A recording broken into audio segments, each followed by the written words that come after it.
Hello అండి, నమస్తే. Carrot halwa చేస్తున్నాను. అది మీకు కూడా చూపించాలనుకున్నాను. క్యారెట్లు ముందుగా పొట్టు గీరుకొని నీట్గా ఈ విధంగా కడిగి పెట్టుకోవాలి.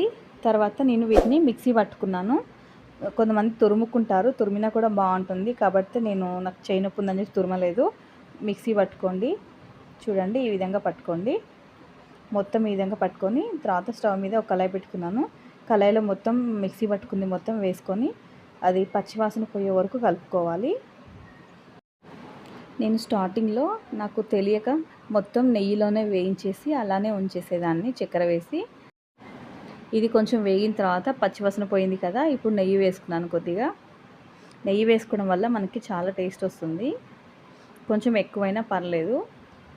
తర్వాత చక్కెర కూడా వేసుకుంటున్నాను. నేనైతే 5 స్పూన్లు వేసాను.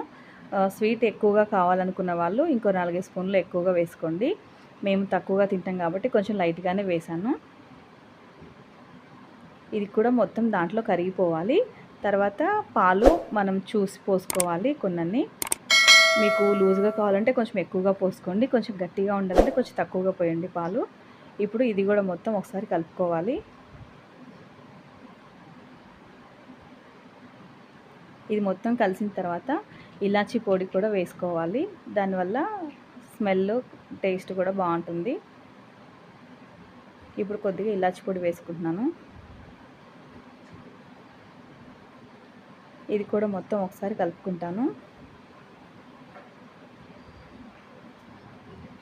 మీకు పాలు వద్దనుకుంటే ఉత్తిగా నెయ్యిలో సరే అలా అయినా సరే చాలా బాగుంటుంది. ఇలా కూడా చాలా బాగుంటుంది. దీంతో వెనిలా ఐస్ క్రీమ్ వేసుకొని తింటే టేస్ట్ అయితే సూపర్గా ఉంటుందండి. ఫ్రిడ్జ్లో పెట్టుకొని చల్లగా తీసుకుంటే సమ్మర్లో మీరు కూడా ట్రై చేయండి. మీకు ఎలా వచ్చిందో కామెంట్ బాక్స్లో కామెంట్ చేయండి. ప్లీజ్ లైక్ చేయడం మాత్రం మర్చిపోకండి. కొత్త వాళ్ళైతే సబ్స్క్రైబ్ చేయండి, పాత వాళ్ళైతే లైక్ చేయండి. ప్లీజ్ సపోర్ట్ చేయండి. Thank you for watching.